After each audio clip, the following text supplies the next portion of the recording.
Dear students, welcome to the online engineering chemistry classes. My name is Subhash Kulkarni. I am Associate Professor in Chemistry. We will be discussing chemical fuels in this session. Chemical fuel comes in a Unit 4 of the chemistry syllabus, and we have divided this into 4 parts. Today we will have part 1.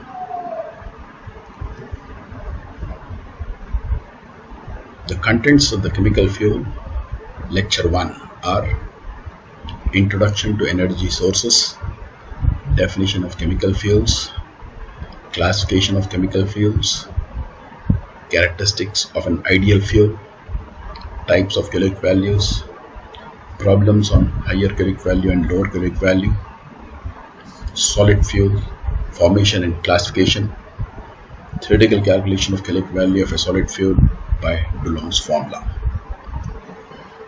Starting with the introduction, any source of energy which can be used economically for domestic, industrial, agricultural and power generation purposes is known as a fuel. There are different sources of energy.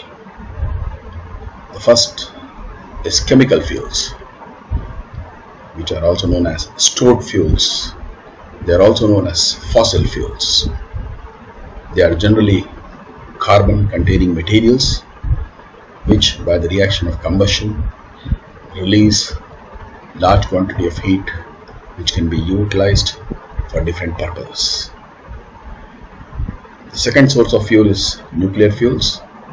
From the radioactive elements, through nuclear fission and fusion reactions, the energy is released which can be utilized for different purposes. The third form is non-conventional or renewable sources, where harnessing the natural resources like sun, which gives solar energy, wind, which gives wind energy, and sea gives the tidal energy. Before going to chemical fuels, let us study the present and the future scenario of the energy resources. The need of the hour is to shift from chemical fuels to other resources due to following reasons. The first reason, the rate of utilization of chemical fuel is much more faster than the rate at which they are replenished by the nature. Second reason, chemical fuels, particularly the crude oil, it yields raw materials which are required for pharmaceutical and chemical industry. Third, nuclear fuels give large quantity of energy when compared to chemical fuels. Lastly, renewable energy or non-conventional energy resources like sun, wind and tides are available continuously and hence can be used without getting exhausted. Presently, 70 to 80% of energy is obtained from chemical fuel. Hence, we will be studying chemical fuels in the present lecture in detail. Starting with the definition of chemical fuel. Chemical fuel is defined as a carbon-containing material available in bulk, which on proper burning in presence of air, the reaction is referred as combustion, evolves large quantity of heat which can be utilized for domestic, industrial and electricity generation purpose. The chemical process, which is accompanied by evolution of heat when chemical fuel is subjected to burning in presence of air or oxygen, is known as combustion. Apart from providing heat, sometimes fuel performs special functions like providing mechanical motion in all the three modes of transportation on land, sea and air. We can represent this by a chemical reaction. Fuel reacting with oxygen, the reaction is referred as combustion, giving the products of combustion and releasing large quantity of heat. The chemical fuel which normally contains carbon hydrogen, is it having more energy, whereas products of combustion, generally carbon dioxide and water, are having less energy, and difference of energy comes out in the form of heat. Next, coming to classification of fuels. Classification of fuels can be done on the basis of occurrence and also on the basis of physical state. On the basis of occurrence, chemical fuels are classified as primary or natural fuels. Example, wood and coal. Then secondary, artificial or derived fuels. Example, charcoal and coke. On the basis of physical state, the fuels are classified as solid. Example, wood and coal. Liquid fuels, crude petroleum oil. Gaseous fuels, natural gas. We can also mix up both and first classify the chemical fuel based on occurrence as primary and secondary fuels. Primary can be further subclassified into solid, liquid and gaseous fuels. Similarly, secondary fuels also can be classified as solid, liquid and gaseous fuels. I will give one example for each type. Primary, solid fuel, wood, coal or peat.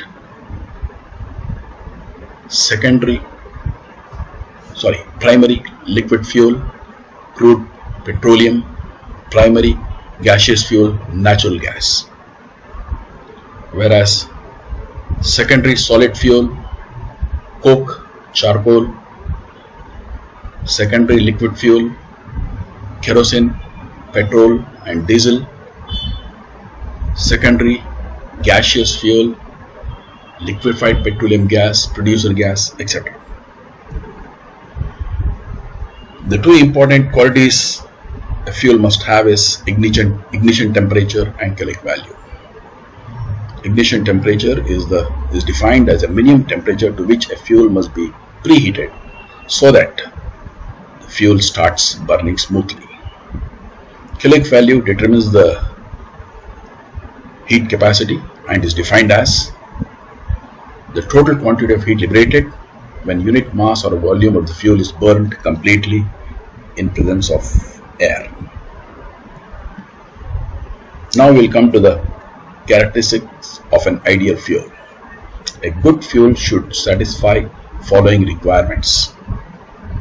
First one, it should have high caloric value so that the required high temperature can be obtained. An ideal fuel should have moderate ignition temperature. Ignition temperature should not be too low, which is hazardous for storing and transportation, or it should not be too high, where more heat is required to start combustion. Fuel is normally associated with moisture, and the presence of moisture is not desirable, which reduces the caloric value. Hence, a good fuel is the one which has low moisture content. Fuel also contain combustible and non-combustible volatile gases, which, due to presence of which, fuel burns with a big flame and giving a lot of smoke. So, a good fuel or the ideal fuel is the one which has low volatile matter content. Then, coming to the pollution, a good fuel should not produce harmful products of combustion like carbon monoxide, sulfur dioxide, hydrogen sulfide, oxides of nitrogen and other poisonous gases, since they pollute the atmosphere. The fuel should have low content of non-combustible matter. Particularly in case of solid fuels, ash is left, which does not contribute to the caloric value for which we pay the cost. Fuel should be economical and easily available. Lastly, solid fuel should have uniform size so that combustion takes place with a uniform velocity. Coming to the types of caloric values, it is surprising to know that the same fuel has two caloric values. When we are determining caloric value in the laboratory, the value is high, which is known as higher caloric value or gross caloric value, and when you are actually using it, the caloric value is less, which is known as lower or net caloric value. So we define higher caloric value as the total amount of heat liberated when unit mass or volume of the fuel is burned completely and products of combustion, namely carbon dioxide and water, are cooled down to room temperature. And here the measured heat includes the latent heat of the water vapor formed due to presence of hydrogen in the fuel. Lower caloric value or net caloric value is defined as the net heat produced when the unit mass or volume of the fuel is burned completely and products of combustion are allowed to escape. These two are mathematically related, as net caloric value is equal to gross caloric value minus latent heat of the water vapor formed, or we can write as LCV or NCV is equal to HCV minus latent heat of water vapor formed. Latent heat of water vapor formed can be determined based on hydrogen percentage present in the fuel.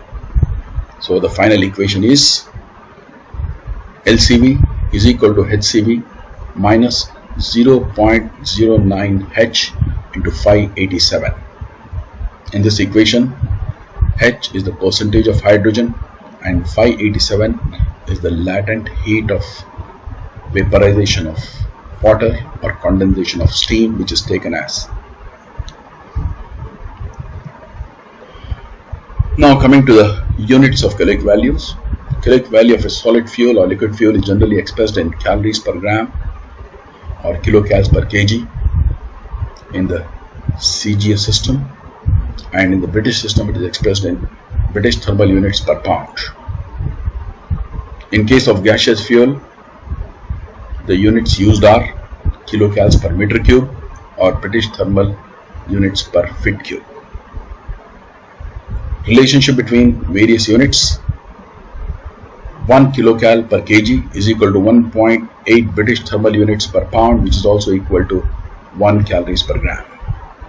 For gaseous fuel, 1 kilocal per meter cube is equal to 0.1077 British thermal unit per feet cube, or 1 British thermal unit per feet cube is equal to 9.3 kilocals per meter cube. We will solve a few problems on gross and net caloric values. Taking the first problem, calculate the GCV of a coal sample if LCV is given as 6767.45 calories per gram and it contains 5% of hydrogen. Latent heat of steam is given as 587 calories per gram. Taking the equation, GCV is equal to LCV plus 0.09 into H into latent heat of steam, substituting the value of H as 5 and latent heat of steam as 587, and simplifying it, we get GCV as 7031.6 calories per gram or kilocals per kg. The second problem, the gross caloric value of the fuel containing 6% hydrogen was found to be 9804.6 kilocals per kg. Find the net caloric value if the latent heat of steam is given as 587 calories per gram. Rearranging the above equation, NCV or LCV is equal to GCV minus 0.09 into H into latent heat of steam, substituting the value of H as 6 and latent heat of steam as 587, and simplifying it, we get finally 9487.62 kilocals per kg. Coming to solid fuels, we know that there are different kinds of solid fuels like wood, peat, coal, which has primary fuels, whereas coke is a secondary fuel. Of all these fuels, coal is very popular, available in large quantity and widely used. And we will study the formation of coal and classification of coal in this slide.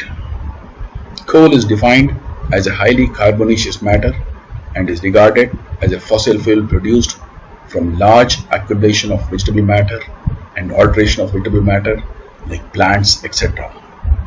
under the favorable anaerobic condition by the action of heat and pressure in presence of bacteria over a long span of time. Cellulosic wood undergoes a biochemical change followed by a chemical change to give various stages of coal. Coal mainly comprises of carbon, oxygen, hydrogen and nitrogen. This qualification process is given in the slide as types of coal. The first stage before coal formation is known as peat, which is a brown fibrous mass. It is an intermediate stage between wood and coal. It has caloric value better than wood and less than coal. And peat is obtained by biochemical transformation. Then slowly peat undergoes chemical change over a long span of time, giving different varieties of coal. The first stage of coal is known as lignite, which is also known as soft coal or a brown coal, which is then converted into subbituminous coal, which is black in color, which is then converted to bituminous coal, which is hard and black, and finally we get a strong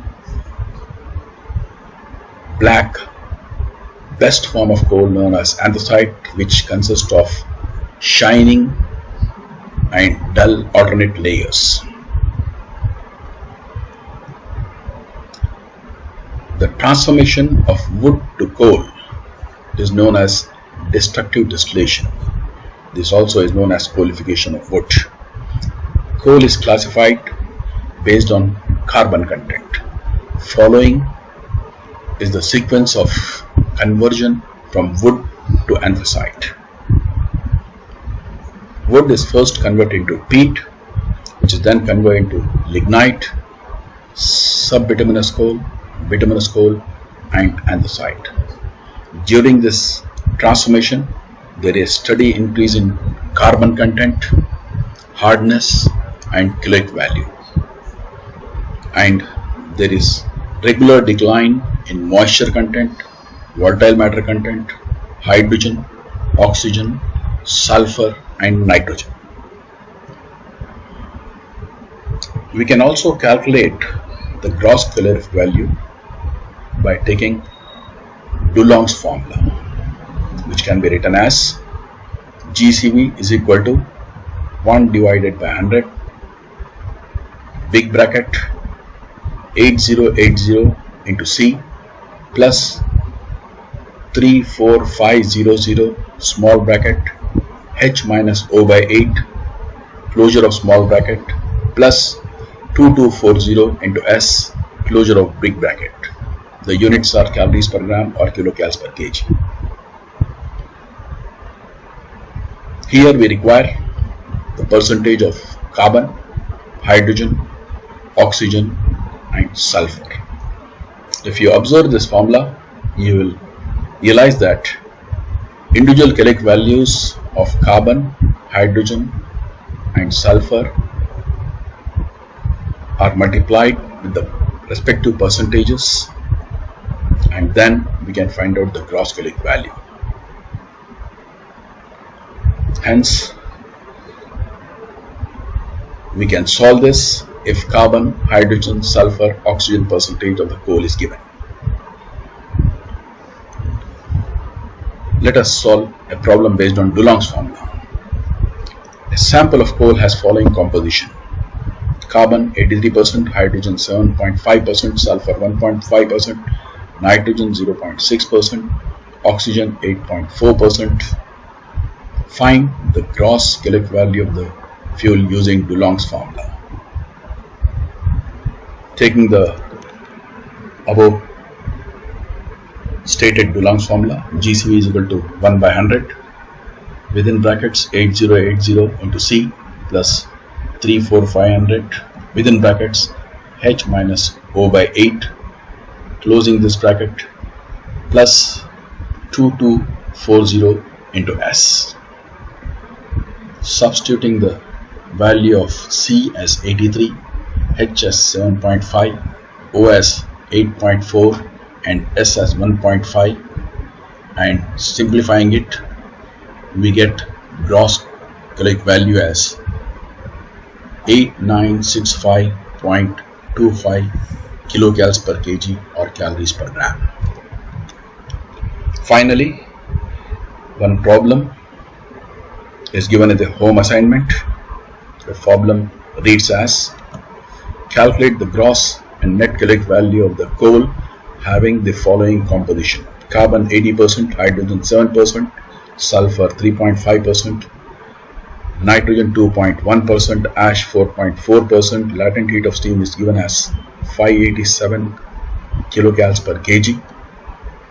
To solve this problem, you must use Dulong's formula first and find gross caloric value. Then you have to take the equation relating gross and net caloric value and find the net caloric value. Answers are given here. Please solve it and check up whether you are getting the answers as given in the problem. Thank you.